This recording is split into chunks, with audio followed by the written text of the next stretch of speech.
So, Should have come with partial. yeah. Well, we sent out all the links, but yeah, as soon as it sets up, because I got distracted when I was talking about the darn computer, and then I did not go back to doing it.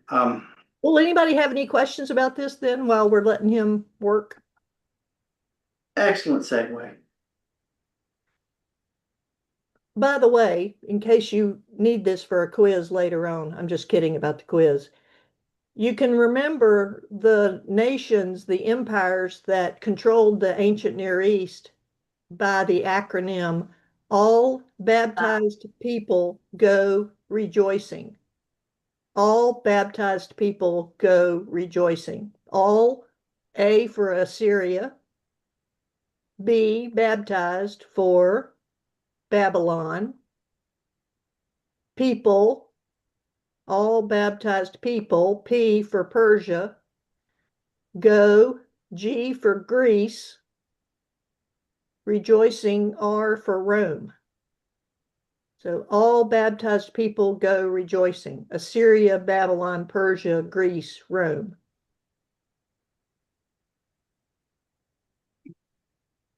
Okay, I don't see you being very excited about that. Where were you when I was in seminary? All right, hang on. I'm gonna have to restart the well, share. Something can I keep special. talking? Yes, please. Okay, so in 745, this ruler of Assyria, whose name was Tiglath-Pileser, isn't that a great name? Tiglath-Pileser, became king of Assyria. And really for the first time, here we go, there's a picture of him, a drawing of him. For the first time, he saw that the Assyrian Empire's greatness depended on him expanding the territories and receiving tribute and taxes and tightly controlling these other kingdoms that we've been talking about, Syria, Israel, and Judah. So he had a three-stage process of assimilation. Stephen, there you go. Can you hit the... So the first was to become a satellite nation. And in that case, if you agreed to be a satellite nation, you could select your own king, you could maintain your army, you could maintain your own taxation system, you could trade, and generally operate as an independent state, as long as no military action was taken against Assyria, and as long, of course, as you paid your tribute and taxes on time. So Tiglath-Pileser mounted a military campaign against Syria and Israel in 738 BC. And the king of Israel chose at that time to become a satellite nation. He decided that was the best course of action, to be a satellite nation to Assyria. He paid, Second Kings tells us that he paid Tiglath-Pileser 1,000 talents of silver, which is a ridiculously high amount. And he taxed each person in Israel 50 shekels, which is a lot, a whole lot. So it indicates just how affluent the wealthy had become, that the king of Israel had 1,000 talents of silver to give to the king of Assyria. Judah, in the meantime, just kept its head down and tried not to be noticed. So it's in this context that the prophet Hosea shows up. He's from the northern kingdom of Israel, and he's speaking to the northern king and leaders and to the people of the northern kingdom of Israel. He has harsh words for this appeasement strategy that the king has undertaken by becoming a satellite nation to Assyria. And he says, Marty, excuse me for just a second. Could you explain to some folks the difference between Israel and Judah? Yeah, Israel, okay, after Solomon died in 962, the kingdom split into two kingdoms instead of one.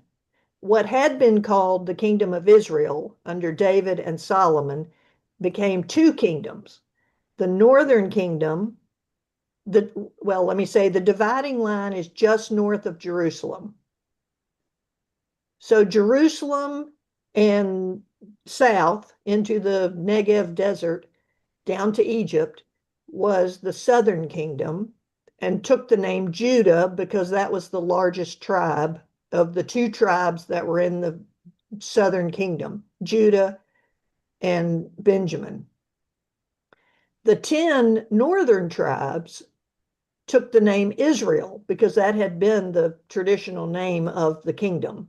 So after 962, Israel is the name for the northern kingdom from just north of Jerusalem all the way up north of the Sea of Galilee, next to what was Syria at the time, the northern kingdom. And then Judah was from just north of Jerusalem south all the way down to Egypt.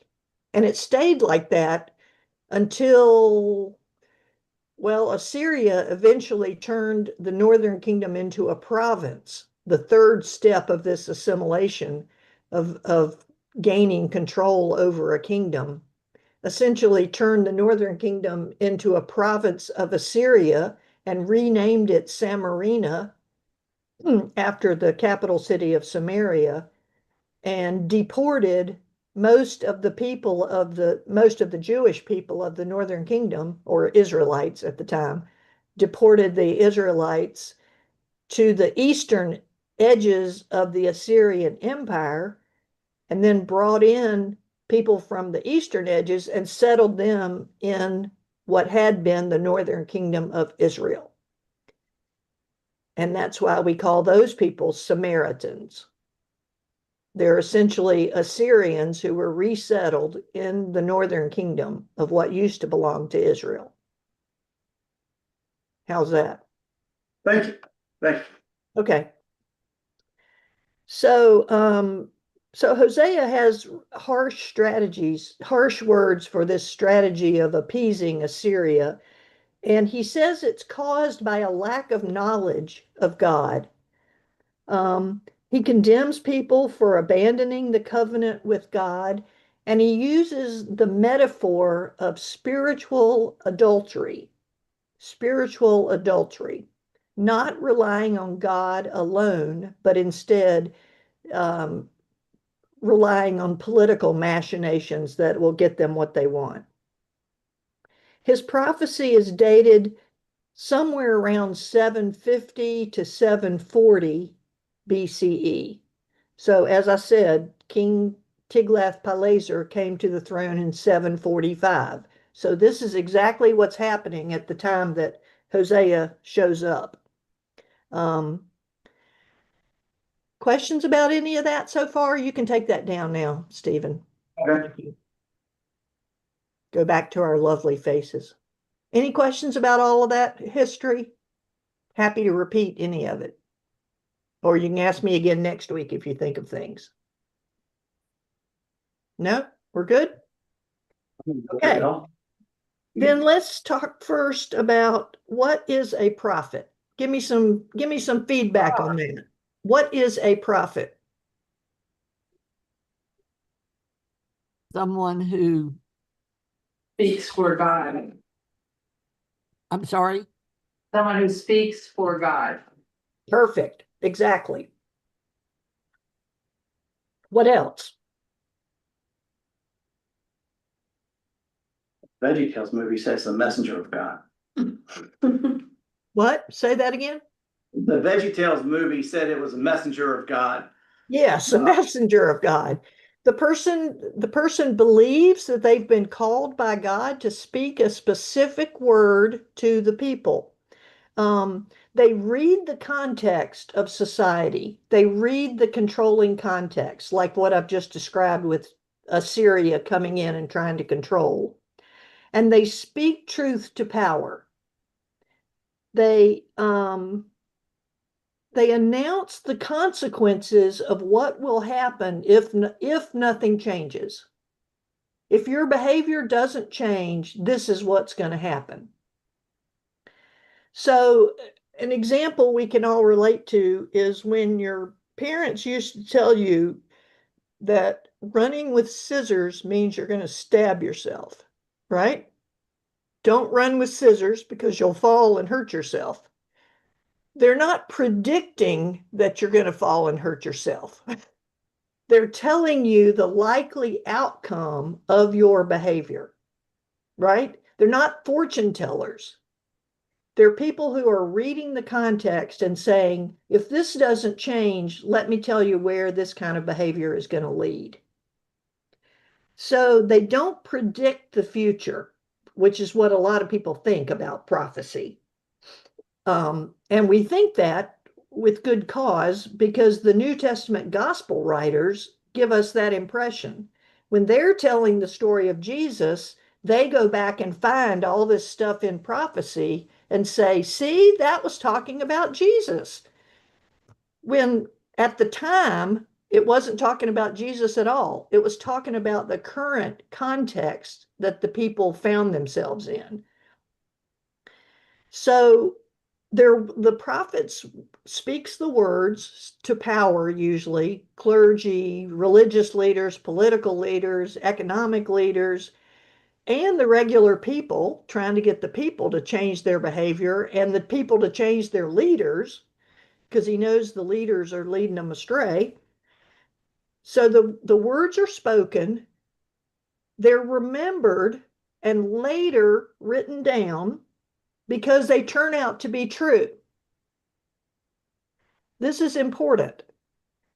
It's as if the people remember the words looking in the rearview mirror. When the prophet speaks the words, they just sound like, doom and gloom. This is what's going to happen if you don't change your behavior. But years later, sometimes centuries later, the people see that what the prophet said turned out to be true, and therefore they write down those words. Does that make sense to you?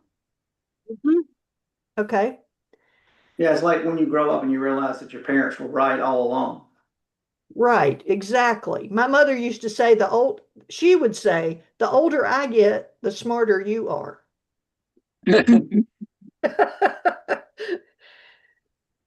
So that's what we have from Hosea. People who saw that he was right about this appeasement strategy of Assyria and other things that people were doing, and that people had forgotten God, forgotten the covenant that God made with them, and that it had dire consequences. They remembered that years later and wrote it down. Okay, so the book of Hosea falls into two unequal parts. Chapters 1 through 3 are written as a narrative, basically. Chapter 2 is some poetry, but basically it's a narrative description of Hosea acting out God's message.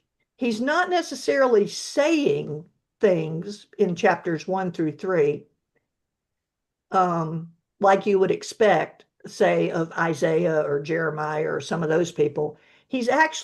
God has called him to act out in his life a metaphor, right?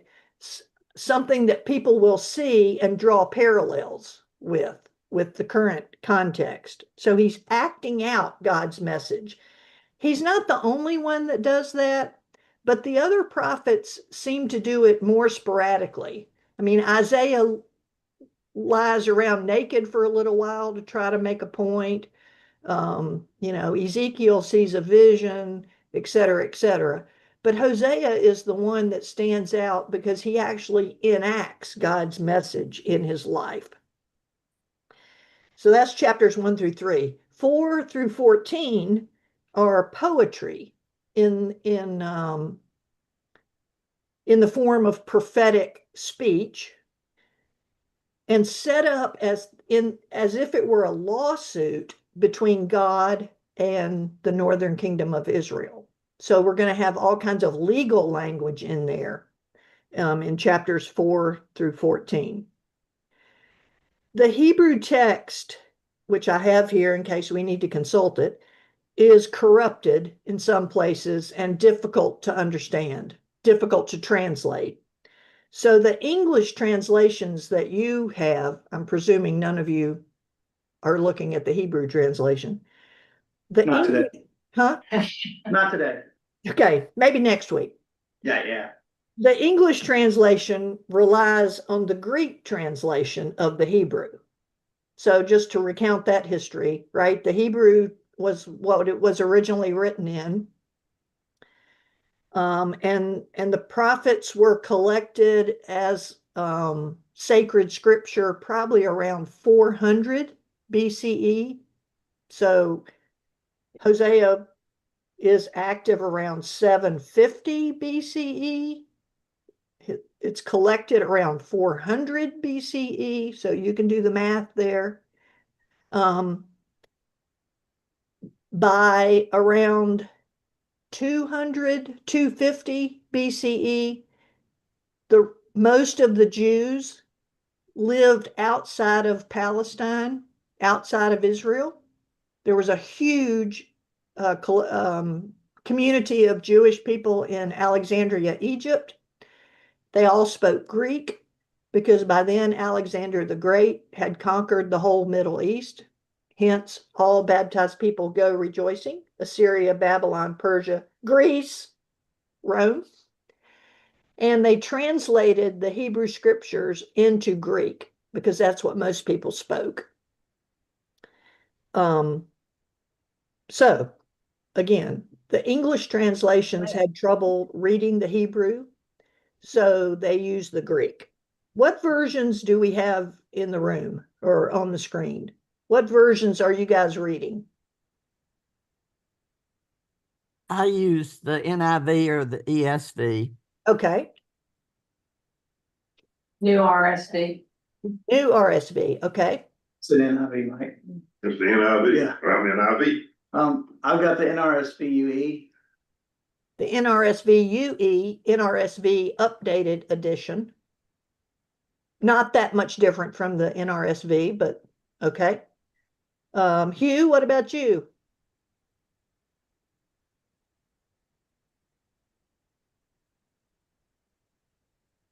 To get myself unmuted. Okay. NIV is what I use. NIV, okay. Did everybody, Margaret and Steve, did y'all respond? Listening to you. Okay, good. I don't think it's going to be that much different, but it's interesting that we have some different versions.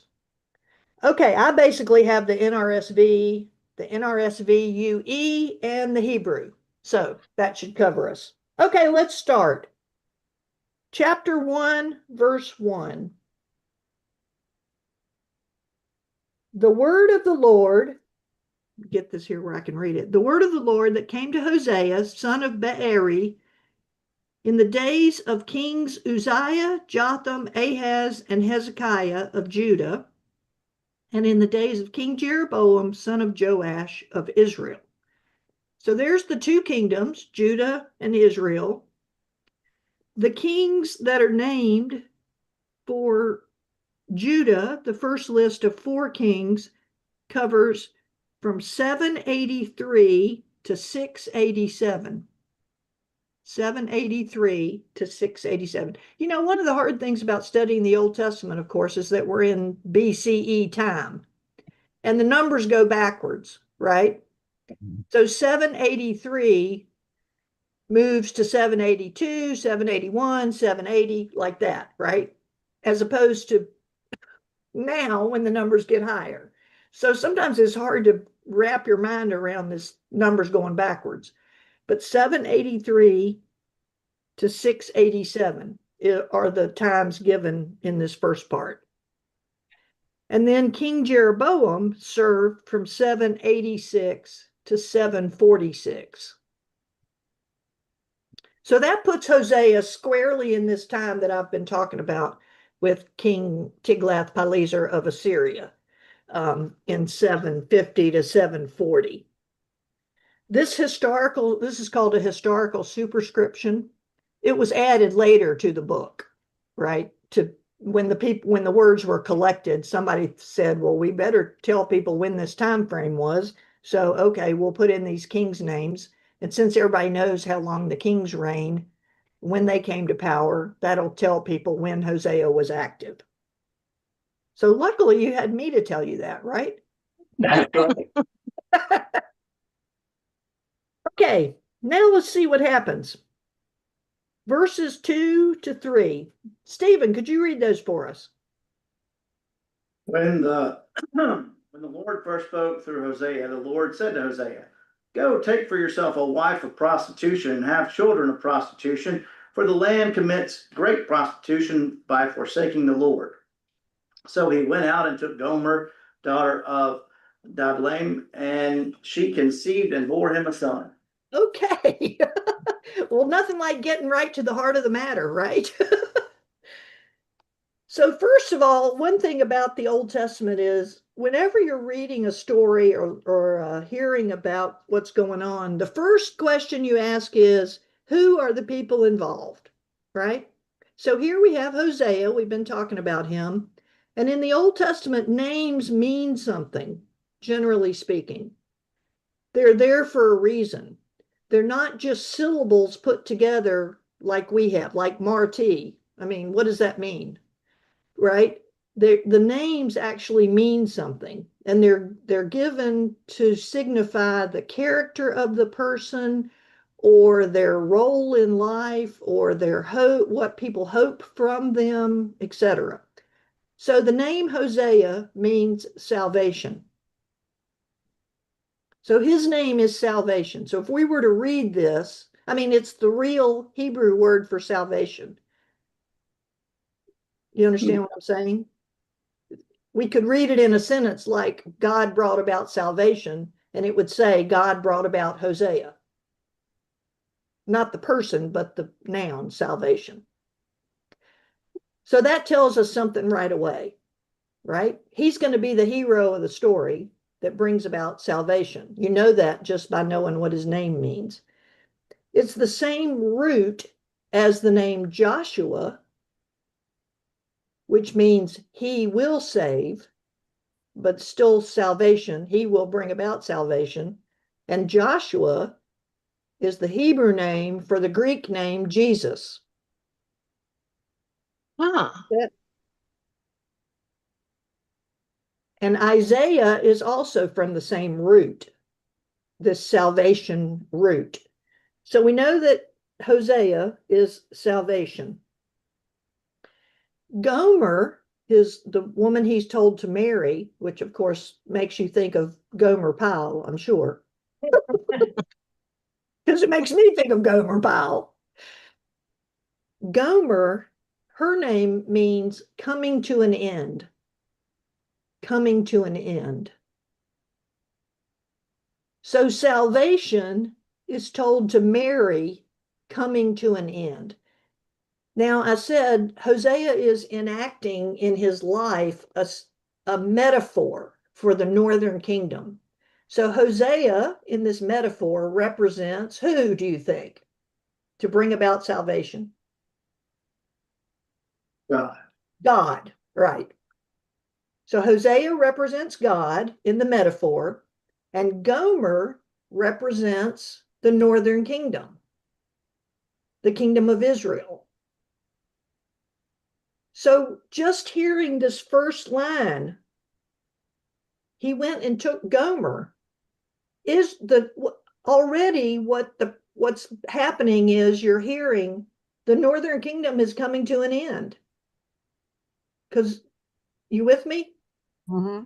Because Gomer represents Israel in the metaphor, and her name means coming to an end. So right away, we're hearing how dire the consequences are for the behavior of the northern kingdom. It's going to lead to your end. That is, you aren't going to exist anymore. And of course, that's exactly what happened. You okay? Yeah. Okay. Mm-hmm. Now, what about prostitution in the ancient world?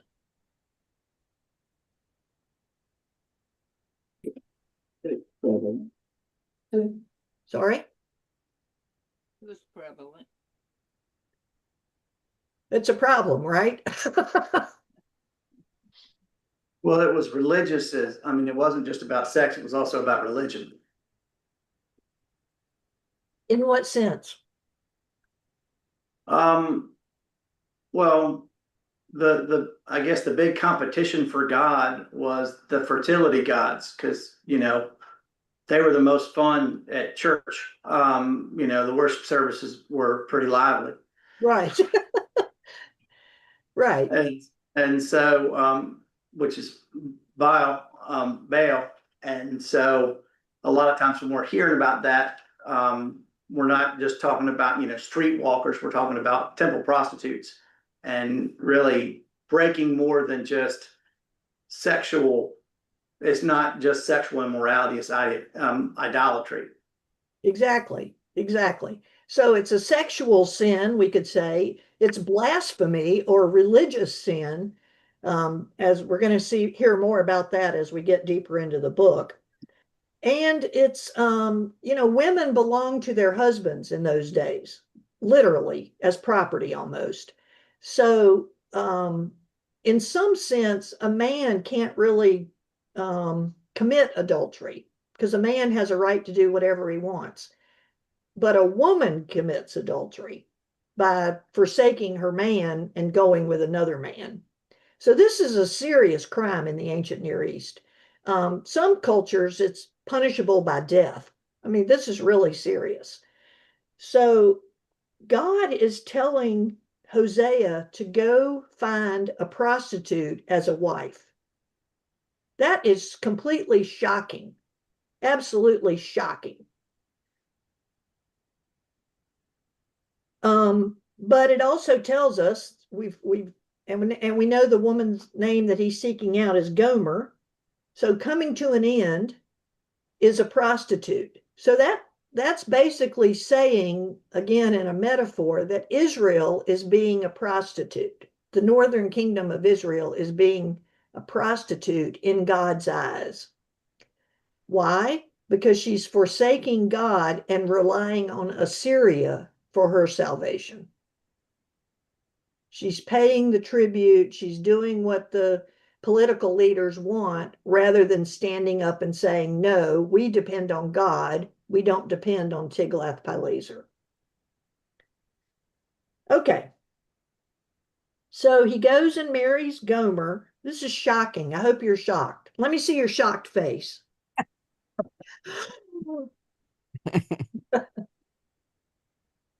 And she conceives and has a son. Okay, now let's see what happens next. 4 and 5. Would somebody like to read verses 4 and 5 for us? I'm not doing all the reading. Somebody else can read. I'll do it. Okay, good. Thank you. And the Lord said to him, name him Jezreel, for in a little while I will punish the house of Jehu for the blood of Jezreel, and I will put an end to the kingdom of the house of Israel. On that day I will break the bow of Israel in the valley of Jezreel. Okay, perfect. So they have a son together. And he says, name him Jezreel.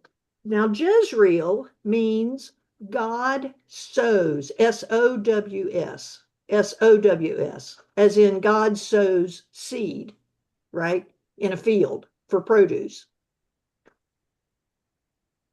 The valley of Jezreel is a very fertile area in the northern kingdom, sort of in the middle between Mount Carmel and the Sea of Galilee, just south of Nazareth. And would mean the valley of Jezreel would mean God sows seed for abundant produce, and it did abundantly produce. Now here it says, name him Jezreel, for I will punish the house of Jehu. Who the heck is Jehu? He was a guy who undertook a bloody coup against the king of Israel named Ahab. And King Ahab was married to the woman Jezebel. We've all heard of Jezebel, right? Mm-hmm. He killed King Ahab and his wife Jezebel and all the descendants of Ahab.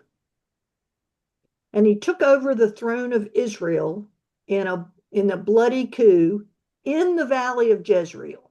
This all happened in the valley of Jezreel. He killed all the worshippers of Baal, the Canaanite god, who were loyal to Jezebel, but not faithful to God. And he paid tribute to Assyria.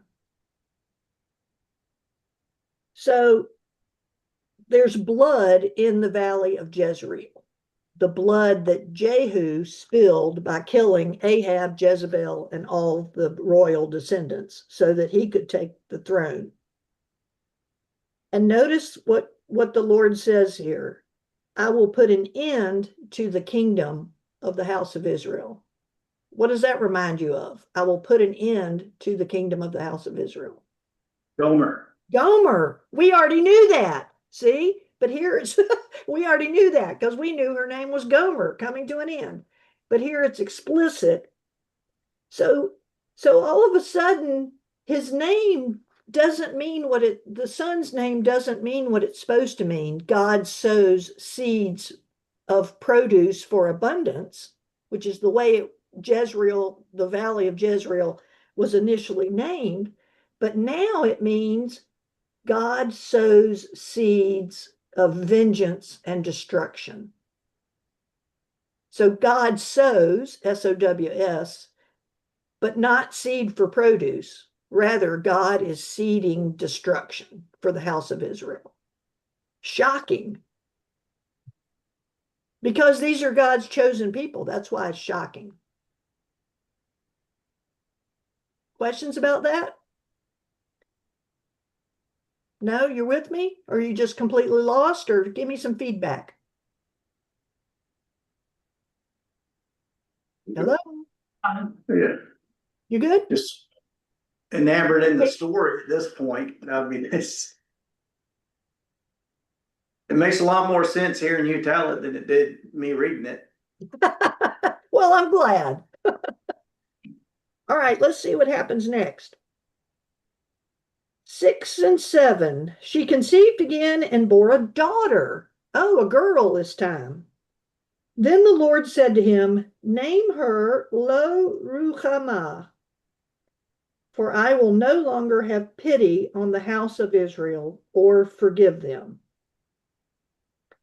Let me stop before I read the next one. Lo Ruhamah. This word is fascinating.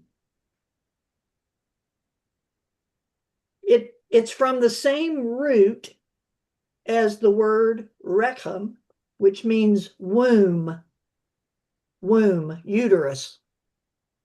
So this is the adjective that comes from the noun womb. So if we were making up words, we would call it wombie, right? Wombie feelings, feelings that you have for what's in your womb. That's what this word means. No feelings, no parental feelings for what's in my womb.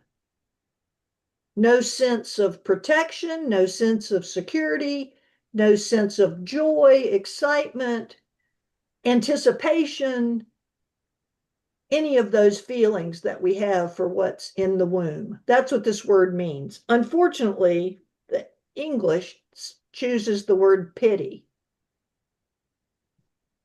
Do others of you have other words there? Name her Lo Ruhamah, for I will no longer have pity. Show love to. Sorry, say again. Show love to the house of. Oh, show love to. That's better. It's better than pity. Some translations have compassion, but that doesn't get at the richness of this word. This word that means to all the feelings of, again, protection, love, anticipation, excitement for what's in the womb. My cheat sheet says no mercy.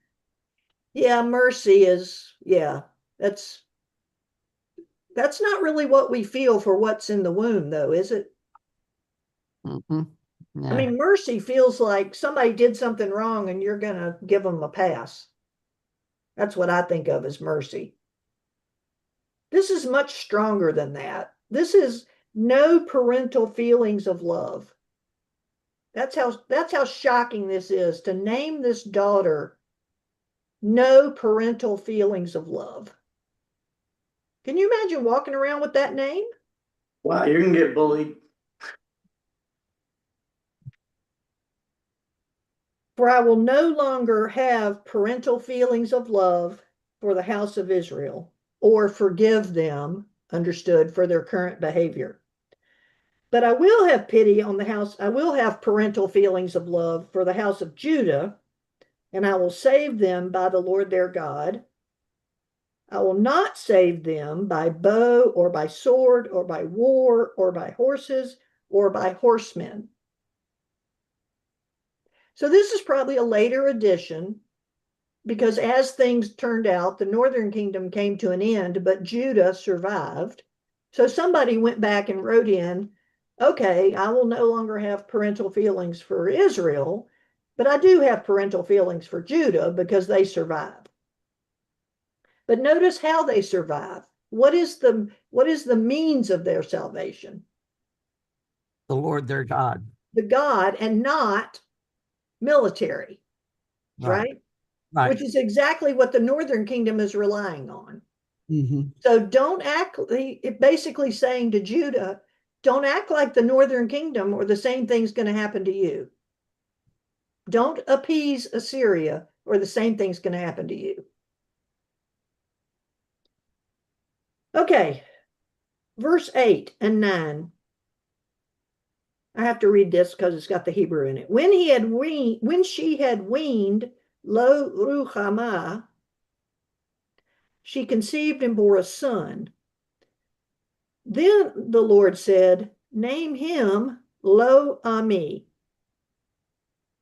not my people.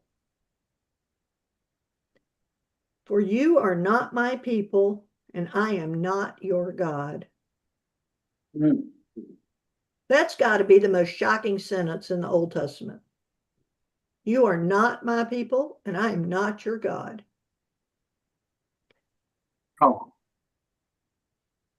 This little phrase, it should be, you are my people and I am your God, right? that's what you want to happen. That is code language for the covenant that God made with the people, starting with Abraham and down through the generations. That's how they summarized, I am your God and you are my people. So here, God is essentially renouncing the covenant. You are not my people. I'm not your God. The covenant is over. You have behaved so badly that there's no repairing this relationship. It's pretty stark. But we're going to end on a note of hope here. Somebody can read this, though, because there's no Hebrew. Okay, 10 through the end of the chapter. Somebody read that for us? I'll read it. Okay. Yet the number of the people of Israel shall be like the sand of the sea, which can be neither measured nor numbered. And in the place where it was said to them, you are not my people, it shall be said to them, children of the living God. The people of Judah and the people of Israel shall be gathered together, and they shall appoint for themselves one head, and they shall take possession of the land, for great shall be the day of Jezreel. Thank you. So notice that word yet. Yet, as bad as this seems, there is still hope. Because remember, the prophet is saying what will happen if the behavior does not change. If you continue running with scissors, you are going to fall and hurt yourself. If you continue with your current behavior in the northern kingdom of spiritual adultery, you are going to come to an end. Yet, there's still hope because we can change our behavior. We can realize where we've gone wrong and go a different direction. And the results of that would be numerous descendants, right? The number like the sand of the sea, which was promised to Abraham to have numerous descendants. And instead of not being God's people, they will be called children of the living God. And the two nations will be reunited. You notice that? Mhm. The people of Judah and the people of Israel shall be gathered together, and they will appoint for themselves one head, one king. So the kingdom will be reunited after now, when Hosea is speaking 200 years of being two different kingdoms, they will come back together, be one kingdom, take possession of the land, and great shall be the day of Jezreel, the day of God sowing seeds of hope, reunification, multiple descendants, and covenant. That's what can happen if our behavior changes. And then the first verse of chapter 2 actually concludes this little section. Say to your brother, this is now speaking to Jezreel, say to your brother, Ami, My people. my people. So his name was Lo Ami, not my people. Now start calling him my people. And say to your sister, Wumi. Woombi. Parental feelings of love, Woombi. So, right, things have been restored. God sows seeds of hope and change. My people, feelings of parental love. So all is not lost, even though it seems that way. Things can still change. Okay. That's that section. What? One question. Yes. It doesn't say, like, the assumption that they will appoint for themselves one head. Could that not also be God? It's strange they didn't use king. Yeah, that's a good point. Because of course God is the king, the ultimate king, right? And the earthly king serves at the pleasure of the divine king. So yeah, maybe it does mean God. One person in charge, which would be better off being God, right? Compared to how the current king is acting.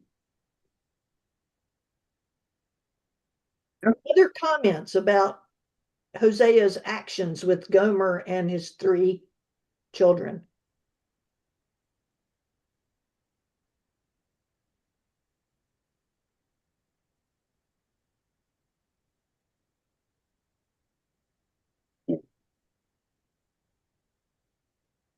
Do you think the people got it? Do you think if they saw this guy marrying a prostitute and then naming these children, God sows destruction, not my people, no parental feelings of love, do you think they would understand what he was trying to tell them? I don't, No, there's a lot more chapters. I think it'd be kind of hard. We'd probably just think, who is this weirdo? yeah. Jews, you could do better than that. Yeah, exactly. And the children would have been ostracized, of course, being the children of a prostitute, and then with these weird names. Not my people. But it shows, right? I mean, one thing it shows is what Hosea was willing to do because that's what God told him to do. I mean, he was completely ostracized, I'm sure, for this action.